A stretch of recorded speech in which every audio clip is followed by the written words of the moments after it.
Hi guys, so this is the actual dashcam video being recorded by the Vantrue N2 Pro dual dashcam.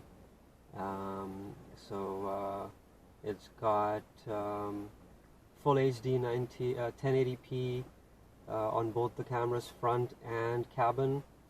And if you want to just use a higher quality, which is QHD, which is 2560 by 1440 pixels resolution for the front camera only.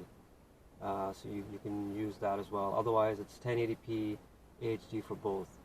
And it's got night vision for the cabin camera, from which I'm recording right now. As you can see, it's kind of cloudy right now, but I still wanted to show you guys how good the quality is of this camera.